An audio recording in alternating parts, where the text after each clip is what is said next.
Welcome back to the Bill and Doug Show. We do college football playoff talk every Tuesday, and the actual rankings are finally here.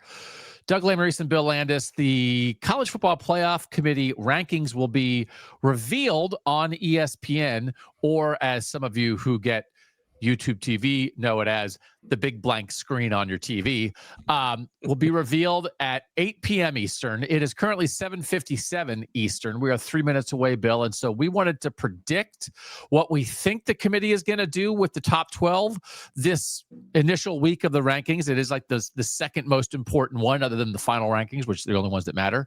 And then we'll do, as usual, as we've been doing every Tuesday, we'll do our projections, what we think the actual final 12 will be at the end of the year. But until they come on the show, may as well just do like a Roback ad for like 4 minutes, right? Oh, these quarter zips. Yeah. And also just to be clear to people maybe listening, we are reacting live. You are not watching us live, but we are reacting live to the playoff show. Simulated live. Yes. Right. I was going to make a joke there. Not going to make it. So Roback, RHOBACK.com. Oh, man. Quarter zips, polos, game day gear. Try it. You'll love it. College football fans, it'll become the classiest piece of gear you have in your wardrobe representing your favorite team. And if you use our code, you'll get 20% off your first order. Go to the game day collection at RHOBACK.com. BAD20, BAD20 is the code to get 20% off. Bill, we may as well this is what we think the committee is actually going to do with the top 12 tonight. And we want to reveal this before it happens because we actually think number one Ohio State, who has been number one in the AP poll since beating Texas in week one, is not going to be number one in the committee rankings when they come out in a couple minutes. Yeah, I think it's going to be Indiana, and you do as well, right? I do as well. So I guess I'll explain my thinking there, and I'll also share something I dug up that you and I talked about earlier on Tuesday.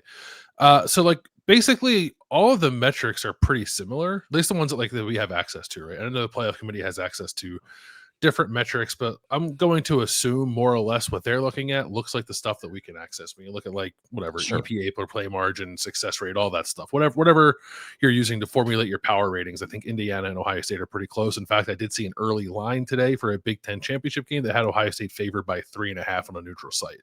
So that's like not even, but like it's pretty close for Ohio State to be they were 3.5 on a neutral site. So then if all those things are like more or less equal, I think basically what it'll come down to is that Indiana has 2 good wins on the road, and Ohio State, one of Ohio State's good wins is at home. And I don't know that it has to be much more than that. And Indiana beat Illinois by a greater margin than Ohio State did. So I think the Hoosiers will be one. I'm not going to be surprised if Ohio State's one. I think it's either of those two teams. I don't think A&M will be one, but my guess is that it's Indiana. And I've heard some people suggest that maybe Ohio State would be 3, that Texas A&M would also be ahead of Ohio State. I don't think that'll happen. I think Indiana and Ohio State in some order will be the top 2. We're both picking the Hoosiers number 1. I just think it's the best win. The win at Oregon that convincingly for Indiana, I just think is like the best win, that it was that convincing against a team that good on the road, right? And then strength of record is a metric that the committee in its own way does care about. According to ESPN, strength of record, Texas A&M is 1, Indiana is 2, and Ohio State is 3. But Texas A&M, their win is at Notre Dame. Their good win, that was on the road, but it was a 1-point win that probably shouldn't have been because their game-winning touchdown pass shouldn't have counted because there was an obvious holding penalty on the play. And I think at this point, like Notre Dame, Texas A&M, that's a good win. Notre Dame has 2 losses. They fought their way back up. They'll probably be in the top 10 here. But Texas has fought its way back up too. And if Texas, which is Ohio State's best win, had 4 losses right now instead of being a 2-loss team that then after losing to Ohio State did lose to Florida, but it's won 4 straight games. It just beat a ranked team in Vandy, right? I think that if there were times when people maybe wanted to diminish that Ohio State win over Texas because of what Texas wasn't doing, I think Texas has helped Ohio State lately, in our opinion, not to the point that they'll be ahead of Indiana, but I think to end any discussion about whether they could be 3. Yeah, I agree. I just was looking through it. I don't think when we see these 25 teams, I think the only ranked win that Texas A&M will have will be Notre Dame.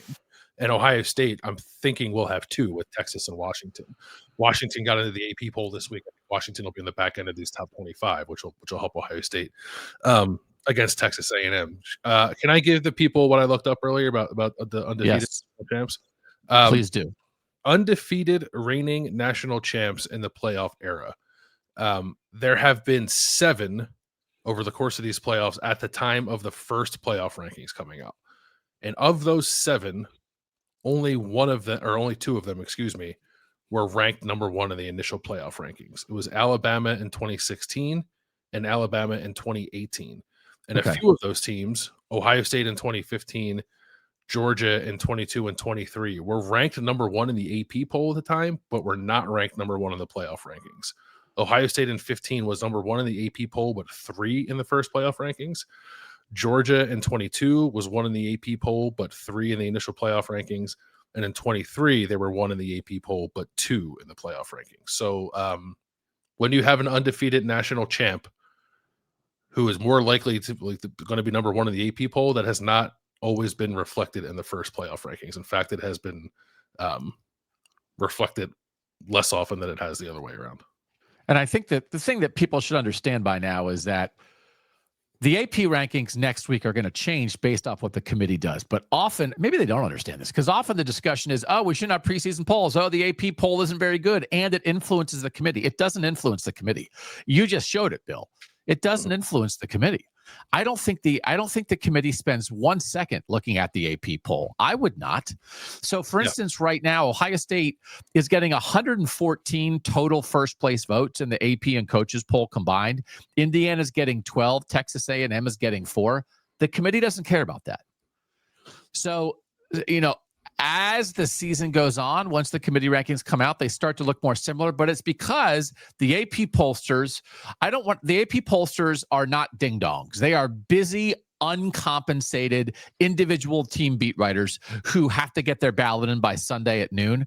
Most of them, I think the vast majority of them, are doing the best they can. Are they the best ballots out there? No, but it's because the circumstances make it impossible. Once the committee gives them some guidance, Bill, they take it. And so what you might view as like, oh, the committee's influenced by the AP. No, the AP is influenced by the committee. Yeah, I think that's been proven over the last few years. We'll see, especially the thing I didn't look to see was what the discrepancy in first place votes was for those teams. Because Ohio State in the AP poll, I think, has 54 first place votes. It would be a heck of a thing for that many people to switch their vote in a way that would have Ohio State not be number 1 in the AP poll next week, even if they're not number 1 in the playoff rankings. But yeah, I think history tells us that it's the committee that influences the AP poll, not the other way around. So you gave a good tidbit of information. I don't have any information, as usual. That's all right. That's okay. Do you want to run through our predictions before they start? I do want to make a little prediction. So why don't we give our top 12 that we're going to predict? My predicted top 12: Indiana 1, Ohio State 2, Texas A&M 3, Alabama 4, Georgia 5, Oregon 6, BYU 7, Texas Tech 8, Notre Dame 9, Ole Miss 10, Oklahoma 11, USC 12, which would be 8 spots higher than the AP. My biggest prediction here in the AP poll: USC is 10, Michigan is 21, Washington is 24, and Iowa is 26, the first team out. I think all 4 of those Big Ten teams will be at least 2 spots higher in the committee rankings than they are in the AP poll. I am looking for the committee to have more respect for the middle of the Big Ten than the pollsters have so far. What is your top 12 predicted? We're getting rankings right now, so I'll give you mine real quick. 1 Indiana, 2 Ohio State, 3 A&M, 4 Alabama, 5 Georgia, 6 Ole Miss, 7 BYU, 8 Oregon, 9 Texas Tech, 10 Texas, 11 Notre Dame, and 12 Oklahoma. And I just would like to reiterate, my TV is a black screen, but you apparently there's information, but also it's simulated live. Maybe there's ranking coming out for real right now, or maybe there's not. Well, I just didn't want to miss them as they go, but they're going through them kind of slow. So we have there's 3 on the board right now. I'll give them to you as they come out, starting from the bottom at 25. And I was interested where this team would be. Tennessee is 25. They shouldn't be in there at all. All right, Tennessee is 11 in the AP poll. No, that's not true. They're 23 in the AP poll, so the committee has Tennessee 2 spots lower. 24, Pitt. There you go. Respect the Panthers. Not a sniff in the AP poll. They are 24th by the committee. 23, Washington. Washington. All right. They are one spot higher. So I was wrong there. I said everyone will be at least 2 spots higher. Washington is 23. They are 24 in the AP. And the whole thing, like the past couple of weeks, it was like rank Washington, rank Washington, rank Washington. They finally got ranked, but the committee still liked them 1 spot better. 22, Missouri. Missouri is 19 in the AP poll. They are 22 for the committee. So there's a little bit of what would I call it? Cramitude for the SEC by the committee. 21 is Michigan, which is exactly where Michigan is. Okay, I was wrong there. I thought Michigan might get a little more respect. The loss to Oklahoma, the loss at USC, that I just think USC has a chance to be pretty highly ranked, so Michigan comes out right in the same spot. Iowa, 20. Oh, there we go. So that one came true. Iowa, 26 in the AP poll. They are 26 spots higher. So again, like people are saying, rank Iowa, you cowards. Now the AP pollsters have been given permission to rank 6 and 2 Iowa by the committee. Now all Iowa has to do is beat Oregon to like stay in this spot on Saturday. And this was another reason that I think Indiana would be number 1, because I figured the committee would rank Iowa and respect Iowa being number 20. 19, USC. Okay. So USC is 1 spot higher. They are not 12th overall, as I predicted. They are 19th overall. I really thought there was maybe some stuff to like about USC. Their offensive efficiency numbers are through the roof. They lost on a last-second field goal at Illinois.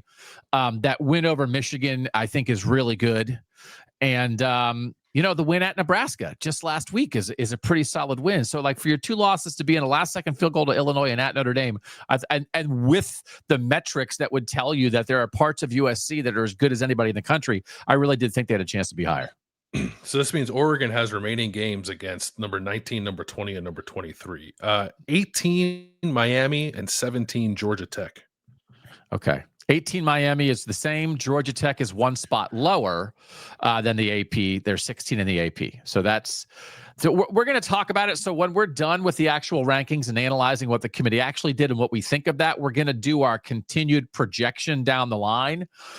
The ACC is so weird, but one of the things, just because there's Virginia has no conference losses in the ACC, and then there are currently 5 teams with a single conference loss, and Miami has 2 conference losses. They have like a less than 1% chance to make the ACC title game, when I think if you wanted to play who's got the best roster, it would still be Miami, but they have completely thrown it away.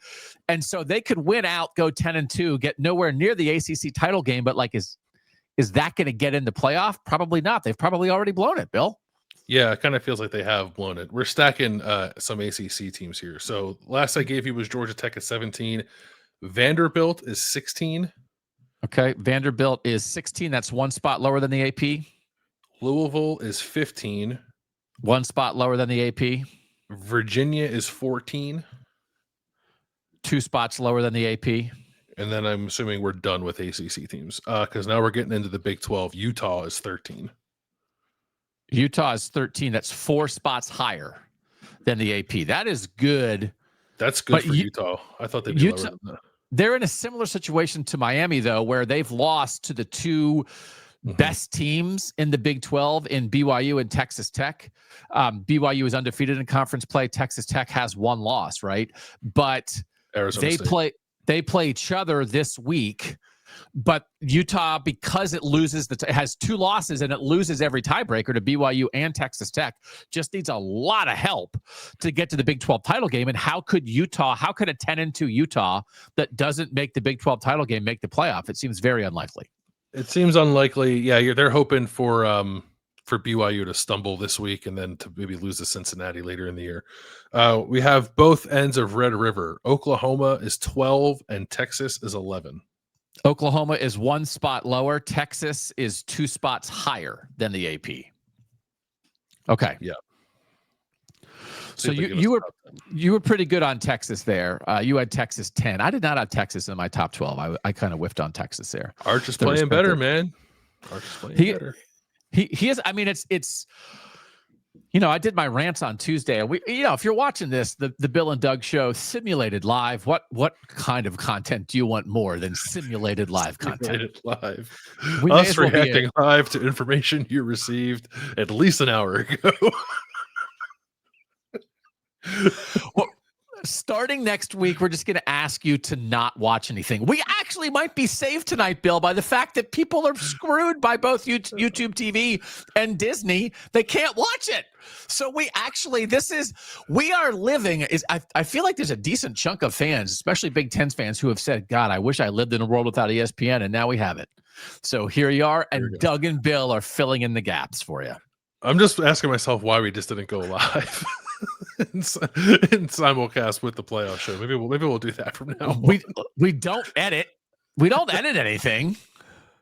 It's not like we're going to go back and like take out the dumb things that I say. We're just going to leave them in anyway. We have so we're into the top 10, and our pal Ari Wasserman, he wrote a story I was reading before we came on here. Predictions for what was going to happen tonight, and he said he thought Miami would be ahead of Notre Dame. Miami is 18, and Notre Dame comes in at number 10. Okay. Almost right. I was curious what the gap between the two would be, because they have 2 losses and Miami won the head-to-head, but Miami is spiraling and people have short-term memories. So I think Notre Dame is just viewed differently. You know, I mean, I understand, like, yeah, two lost teams. One of them has a head-to-head win. You should take them, but Miami's 2 losses are bad. Mm-hmm. Right? So, like, what are we? And even like, if you...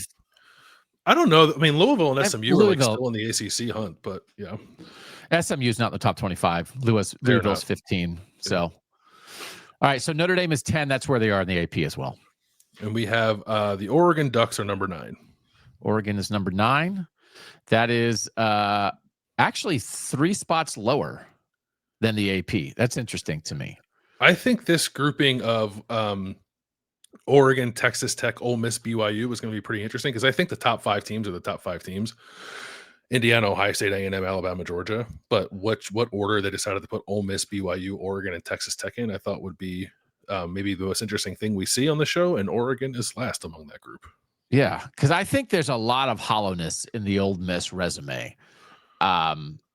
But there's not a signature win yet for Oregon. So again, and we're going to talk about this once all the rankings are out. The things you're looking for clues, you're looking for general consensus about the way the committee is viewing certain teams, maybe certain conferences, but there's no sense in getting wound up about things that are going to take care of themselves. For instance, Indiana, Ohio State, however this shakes out, is not worth getting wound up about, because either one of them is going to lose and knock themselves out of the Big Ten championship game race, or they're going to meet in the Big Ten championship game and figure it out on the field. So this doesn't matter.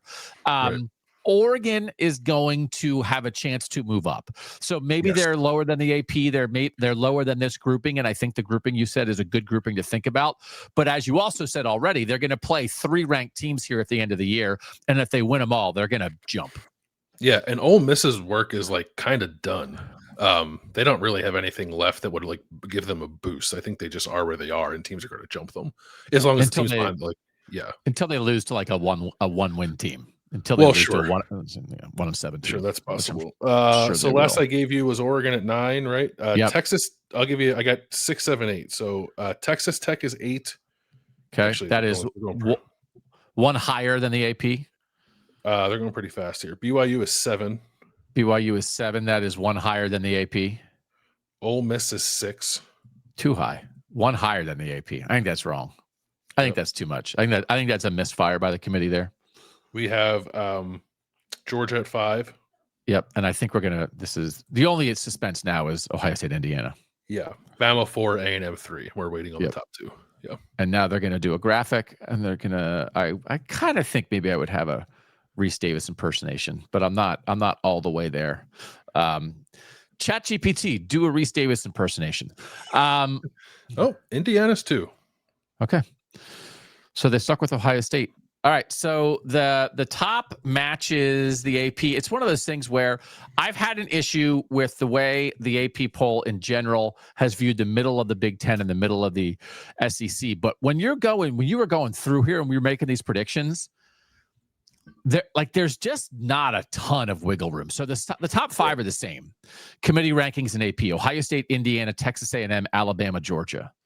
And then, as you said, for the AP, it's Oregon, Ole Miss, BYU. So Oregon falling 3 spots is interesting, but it doesn't matter. So I think because they're going to have a chance to work it out. I think the things that matter more are that the ACC teams are pretty stacked at the bottom. You know, that the Virginia is the highest ranked ACC team, and at 14, they're 2 spots lower than they are in the AP poll. That Texas is getting some respect that I think that matters. Texas is really starting to loom here now. Texas is off this week and then has a game at Georgia. They play Texas A&M to end the regular season. They have a chance to just wipe themselves completely out of the playoff conversation if they lose both of those. If they split, they're going to be a 9-3 team that is going to be a pivot point for how this committee views strength of record versus who you beat versus who you lost to, that kind of thing. And if they win out, they're going to be like 5.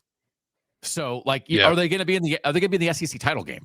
Because they would only have 1 loss in the SEC. So, like, Texas is a team that felt like it was off the radar for a while and is as interesting. I think Texas and Oregon might be the 2 most interesting teams in the playoff race at this point for who they play and what that will determine. Yeah, I was out on Texas. I'm back in. I'm not back in the sense of like I think they're in the playoff. Like back in, I think like they're very interesting, and I will be checking them out the rest of the year to see what happens there. Because like on the right day, they can beat Georgia and Texas A&M certainly. So, and that really shakes up the SEC race if that happens. We have so the hypothetical matchups based on the rankings. A way to run through those. Sure. Okay. Georgia hosting Memphis with the winner playing Alabama. Memphis, which wasn't ranked, by the way. Memphis are just projecting as the group of 5 team. That's I guess we didn't mention that. There's no group of 5 team ranked or group of 6 team ranked. So Georgia hosting Memphis with the winner playing Alabama. Texas Tech hosting Oregon with the winner playing Ohio State. Ole Miss hosting Virginia with the winner playing Texas A&M. And fun matchup. BYU hosting Notre Dame with the winner playing Indiana. Oh, wow. That would be crazy. I don't like that one where Oregon. Well, it's one of those things where Oregon and Ohio State end up opposite each other, but they didn't play this year. And if there's an Oregon-Ohio State rivalry, then I guess good. Bring it on in the playoff, right? Yeah. Get them back to the Rose Bowl and let's play the rubber match. Yeah. Yeah. Okay. So I'm just trying to run through to see what the biggest changes are. By far, the biggest jump is Iowa from 26 in the AP to 20 in the committee rankings. So fires me up. Love it. So, and again, it's one of those, like, it does matter, but also, Iowa's either going to beat Oregon at home on Saturday and we're going to like spend the next 3 weeks talking about, is Iowa going to make the playoff at 10-2? Like, this feels like it's going to happen, or they're going to lose to Oregon. And then like, that'll be it. Sure. They won't be discussed in the playoff race anymore. So that was probably going to happen whether the committee had ranked them at all this week or not. Because if they were the first team out in the committee rankings, just like they are in the AP, if you beat Oregon, that would have jumped them up. Right. Yeah. But I think the point of this is that if they beat Oregon, they now would be potentially on pace. They still have to beat Nebraska. They still have other games. That 10-2 Iowa would be respected by the committee. Like, I think they would be in position to win some battles for a playoff spot if it came down to that, given what the committee has shown they think of Iowa right now. Yeah, and I think if you're Oregon, right, you know that the committee now thinks that Iowa's good, right? So, like, if there's some national conversation about how good actually is Iowa, the people who make the decisions believe that Iowa is good. Of course, if they were to lose, they'd fall out, but I think that would still be a win that propels Oregon up the board to pass a team like Ole Miss. Because right now, Oregon, like this, as it stands right now, Oregon would be opening on the road, right? So that's actually pretty important for them if they can swing it and get a home playoff game at Autzen. Maybe even hosting an SEC team. That'd be awesome.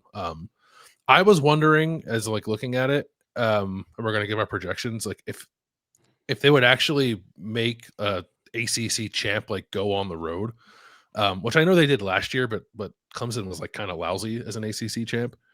Do you think if there's like an 11-win ACC champ, do you think they're going to make that team open on the road? I mean, I think if there's if it's Georgia Tech, if it's Virginia, and I wanted to talk about this because Virginia's kind of in the Indiana spot here this year as the surprise off the radar team. That we're trying to figure out how much to respect them. They are 5-0 overall. They are 5-1 in the ACC play. They are 8-1 overall. And again, I guess I don't even know why this is the case, and I don't care that much. But they lost to NC State, but it was a non-conference game. Yes. I don't know why that was the case, but yes, it was. Because like that happened with BYU and Arizona last year, but that game was scheduled when those teams were not in the same conference. Virginia and NC State have both been in the ACC for like 60 years. How is that a non-conference game? I actually knew that was the case, but never bothered to look into why, because like you, I don't care that much, but it is an oddity. Yeah. So the point is that last year when Indiana at 11-1 and everybody in the SEC was saying Indiana shouldn't be in the playoff, they were beating the heck out of people, right? They were dominating maybe a schedule that wasn't quite as good. Virginia is skating by. Virginia is 8-1 and 3 of their wins are in overtime. 2 overtimes against Florida State, overtime against Louisville, which is a good win, and overtime against North Carolina, where North Carolina went for 2 and fell a yard short. And then they also beat Washington State 22-20. So that is the thing. If that's your ACC champ and they finish with Wake Forest, Duke, and Virginia Tech, like it feels like they're going to be in the ACC title game. I would not pick them to win that ACC title game against anybody they would play there. But so I don't think they would get in at 11-2 if they lose the ACC title game. And I think if they're the ACC champ, I absolutely could see them on the road. Yeah, I think if it's Virginia, I think you're right. If it's Georgia Tech or maybe Louisville, I could see it. That team like get it going up the rankings a little bit. I guess the one thing we did kind of get confirmation on, right, is that the ACC is only going to get one team in. Like, yes. I just like I don't see any other way around that based off how the teams are stacked up. Whereas the Big 12 with BYU at 7, Texas Tech at 8, and Utah, who lost to both of them at 13, that's some respect for the Big 12. They're going to play in the regular season, right? Not this week, but next. It's not this week, is it? It's BYU, Texas Tech? It is this week. It's noon on Saturday.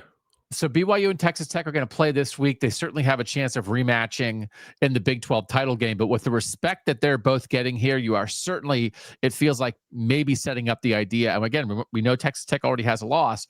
But if they split, whoever wins this regular season matchup, if they rematch in the Big 12 title game and the opposite team wins, you might be looking at both in.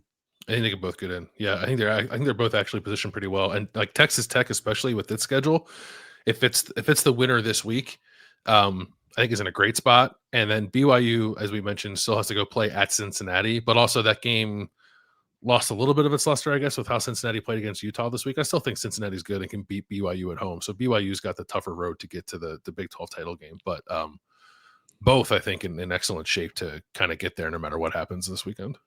I will be curious. I think Ole Miss is too high at 6, but BYU and Texas Tech are both below them. The winner should jump them. Oregon is below them, but with the schedule that Oregon has, if Oregon wins out, Oregon should jump them.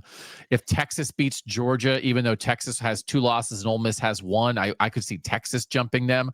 I don't think Ole Miss is locked into 6 because I think the committee will look at some other teams that will be, somebody's going to be getting some good wins, and I don't think they'll stay there. That's probably my most disappointing thing, that they do have Ole Miss that high. I thought that was sort of a thing that the pollsters had been puffing that up, and I thought maybe the committee wouldn't do that. So, but overall, Iowa's up 6 from the AP. Michigan's the same. Washington's up 1. USC's up 2. The fact that Pitt got in it all, I think is decent. And this also sets up the situation again. For instance, not only do we have Oregon, Iowa this week, then we have Iowa, USC after that. And then Oregon and USC are also going to play. So we're talking about a situation there when you have Oregon, USC, and Iowa are ranked 9, 19, and 20. And they're playing a little 3-way showdown here coming up. So if somebody wins both of those, if there's a 2-0 team out of that, they don't all go 1-1 against each other, then I think that team has a chance to really rise and get respected, because I think they're in decent shape right now. Yeah, and that is, I I know Oregon goes to Kinnick, but is Oregon? I think Oregon hosts USC, right? I think that's right. Yeah, Yeah, because yeah, they Oregon do. goes to Washington, I'm just glad that Washington's in the top 25. I thought there was room for Washington to be a little higher, but I'm glad they're in there. They should be in there. Tennessee should probably be out, but there's nothing. Iowa's by far the biggest mover. Iowa's up 6 spots from the AP. Utah's up 4 spots from the AP. The biggest drops, Oregon and Virginia are both, and Missouri are all down 3 spots from their AP comparison. Are you like outraged about anything? No, I'm like you, a little bummed to see Ole Miss get that kind of respect, because I'm not sure they deserve it just based off like what their actual resume is. They've beaten number 12 Oklahoma. They don't have another ranked win, right? And they've played some nail biters against some pretty bad teams. So no, I don't think so. I guess I'm mildly surprised to not see a G6 team ranked, because there are a couple of one-loss teams that I think maybe could have snuck in on the back there. Because like Tennessee doesn't deserve to be ranked. I know they're 25th, but like, yeah, they have 3 losses. They haven't beaten a good team. That they've lost to the 3 good teams they played. Like their resume is a joke. I don't know why they're ranked. At least they're not as high as they are in the AP poll, but they are still 25th. But no, I think otherwise it kind of makes sense to me. And I am wondering, like, do you think like Iowa doesn't have a great win. I guess like it kicked the crap out of Minnesota, and like it beat Penn State, obviously, but it feels like Iowa is getting a boost from like good loss, like yeah. not getting run off the field by Indiana, almost beating Indiana. Indiana's dominance is like the committee is like, man, Indiana beats everybody by 50. They had to score in the last 2 minutes to beat Iowa. Yeah, and it is one of those. It's like I like it. So Ryan Day on Tuesday, the Ohio State coach, was saying what obviously is true. And people asked it 3 different ways. Like, what do you think about the rankings? And he said, like, I don't care. And it's like, of course he doesn't care. Like they don't care. But he thinks it's good for college football, and he thinks it's fun, and he's glad they do it. So I'm happy. I don't know if people have ever watched anything or heard me before. You might be surprised to learn that I'm happy to be outraged when I want to be outraged, or when I'm in the mood to be outraged, when I think it's necessary to be outraged. There's nothing that I'm outraged about, and I do just feel like we're in a circumstance with just sort of how things have unfolded. My main big thing is middle of the Big Ten versus middle of the SEC. But I think to a certain extent, that is going to work itself out. We already saw it a little bit, like Texas beating Vanderbilt was already that working itself out a little bit. Oklahoma beating Tennessee was that working itself out in a game where Tennessee had much better stats and probably should have blown Oklahoma off the field, and they didn't, right? But you just like Vanderbilt still has to play Tennessee, and Texas still has to play Georgia, and Texas still has to play Texas A&M. And some of this stuff is going to get worked out. And so, you know, I think where ACC's getting 1, the Big 12 has a shot at 2, but also if they don't thread the needle the right way, they very easily could be getting 1. And it's probably, as much as I don't want to admit it, the SEC is probably almost certainly getting 4. And probably what's going to happen is it's going to be 4 from the SEC, 3 from the Big 10. That's 7. Group of 5 is 8. Wait, am I doing this right? Yeah, I'm doing this right? 4 from the SEC, 3 from the Big 10. Notre Dame, that's 1. Group of 5, that's 1. So that's 9. And then you get 1 from the ACC and 1 from the Big 12. So that's 11. So what it's probably going to come down to is the last team is probably either the 4th team from the Big 10 or the 2nd team from the Big 12. And that might have more to do with how the Big 12 threads the needle than what happens with Washington, USC, Iowa, Oregon trying to figure this out in the Big 10. But if the Big 12 falls apart and the Big 10 implodes, then we're looking at 5 SEC. But I think the rest is pretty locked in. I don't think, I guess that's one thing we didn't talk about, right? Because I don't see a pathway to the Big 10 getting more than 3, really. Because either like Iowa can run the table and really shoot up, but then like Oregon probably won't make it. You remain very circumspect about a 10-2 Oregon making it, where I think a 10-2 Oregon would be in a very good spot because of these remaining games.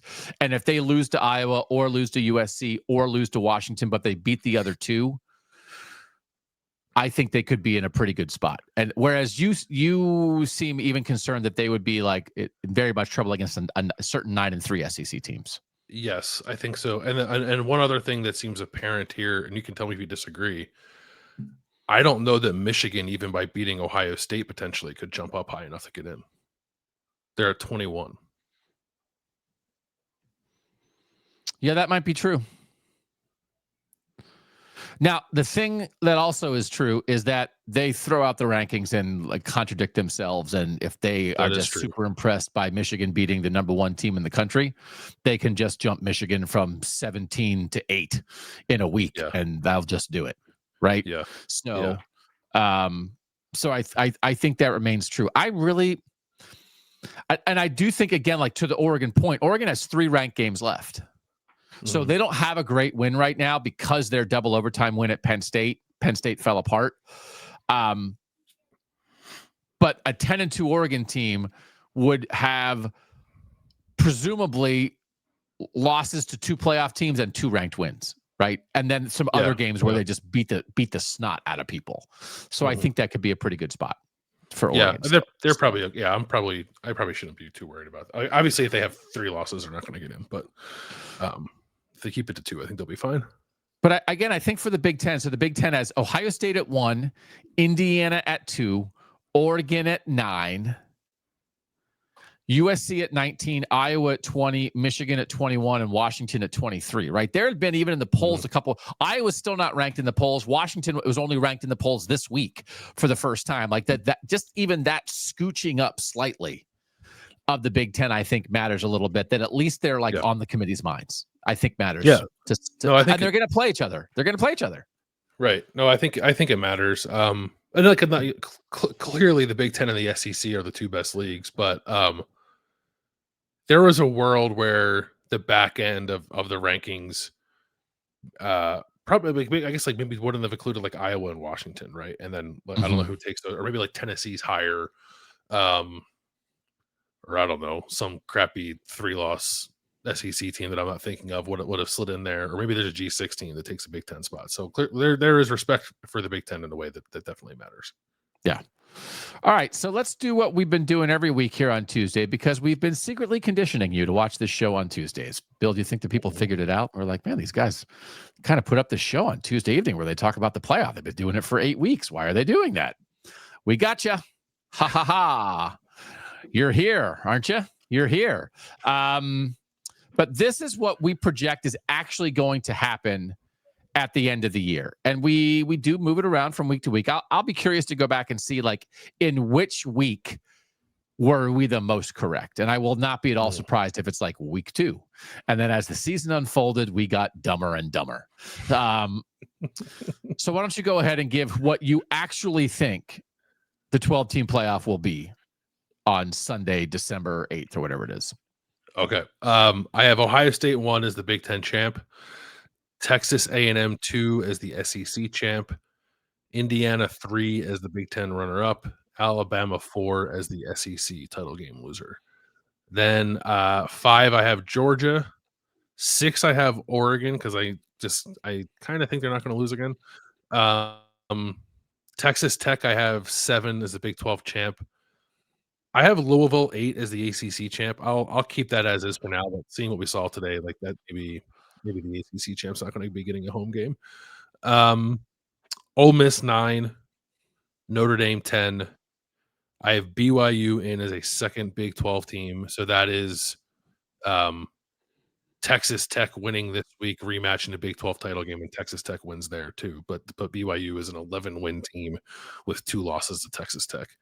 And then I have Memphis. You have BYU losing to Texas Tech twice and getting in. Yes.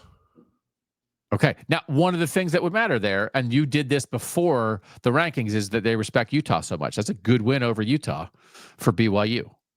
So, yeah. Okay. Yeah. And I don't think they're going to leave out any 11-win power conference team, unless I guess there are too many in that case. But I don't think that's the situation we'll be in. Okay. And then Memphis 12 as the American Athletic Conference champ. Okay. So that's Louisville. You jumped on the Louisville bandwagon. I I'm not like You're Brahming. you could, yeah, but also like spin the wheel. I don't know who's going to win the ACC. I have no idea. So I checked. I wrote it down. This was somebody's odds. I don't know. What was I looking at? Oh, like SP plus something on ESPN.com. Odds to win the ACC championship. Ready? Mhm. Virginia 30.9, Georgia Tech 21.5, Louisville 18.7, Duke 16.2, SMU 7.3, Pitt 3.8, Miami 1.3. So that is like Miami like throwing themselves off the 18th story with a talented roster and ruining their season. Just like even them making it. Virginia, according to another thing I saw, Virginia has a 75% chance to make the ACC title game, which is a pretty good spot. Georgia Tech, 53% chance to make it. Louisville, 31% chance to make it. So, but the problem is, it's like obviously Virginia's been vulnerable, but they have 3 very winnable games, but also like they've been vulnerable. They almost lost to frickin' Bill Belichick, right? They can lose to anybody. So Wake Forest might get them, right? They're going to drop. Yeah, Duke can beat them too. Yeah. But like Louisville kind of need that, right? Like that's what Louisville's kind of hoping for. So I will say I am not off the Georgia Tech bandwagon, even though Georgia Tech lost on Saturday. I'm Ohio State 1, Texas A&M 2, Indiana 3, Alabama 4, just like you. I wish I could find other things to do than put Alabama 4. But I can't. Can Texas can still get there, right? Texas can still get to the. Well, I got the Longhorns coming for you. Okay. I have Georgia Tech 5 because this to me is Georgia Tech now as the ACC champ that beats Georgia in the last game of the regular season. Right. And yeah, so if that happens, that's propulsive. Mm-hmm. So Georgia Tech has 1 loss. So I'm predicting Georgia Tech to win out. This is 12-1 Georgia Tech that wins a rivalry game with Georgia in the last game of the regular season and then wins the ACC championship game. That's a 5 seed. So you don't think Louisville beating Kentucky at the end of the year would be propulsive? It's the bourbon barrel. Is that what it is? Is it a bourbon bucket? Probably. A bourbon satchel? Bourbon vessel. So that's why I have Georgia Tech 5. I have Texas Tech 6 as the Big 12 champ. For whatever reason, I'm just like not coming around on BYU, and I'm not sure it makes sense. But I still don't have them in, so I apologize for that. Okay. Georgia Tech 5, Texas Tech 6. Notre Dame. Dame means lady. Our Tech. If it was just Notre Tech, yeah. Notre A&M. Our A&M. I have Notre Dame, and then I have Ole Miss. I don't want it, but I can't ignore reality. I don't want it. Mm-hmm. It's the last thing I want. But I have Ole Miss at 8. Washington 9, Oregon 10. This is Oregon finishing 10-2 with a loss to Washington in the last game of the regular season. Washington finishing 10-2, and both Big Ten teams making it. And then I have Texas 11.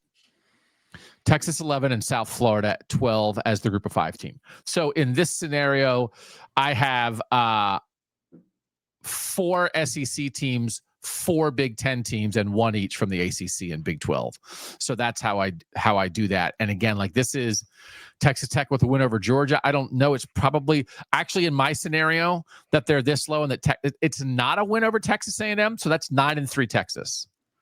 But like the win at Georgia being propulsive enough for them to like they get in at 9-3, maybe even ahead of some 10-2 or 11-1 teams, right? That like 11-2 that are like they're 9-3. They're 9-3. They have a win at Georgia. They lost to Texas A&M and Ohio State, who are the top 2 seeds in the playoff. Right. So you're going to hold that against a 3-loss team that has a couple good wins. Like that's and just for whatever reason, Texas does not disgust me to the level that every other SEC team does. Yeah, I feel the same way about Texas. Yeah, I think it's just because they haven't been there long enough to get the stink on them. Yeah. So, but I like good for the Big 12, bad for the ACC. I think these rankings. It's a bad day for the ACC. Yeah.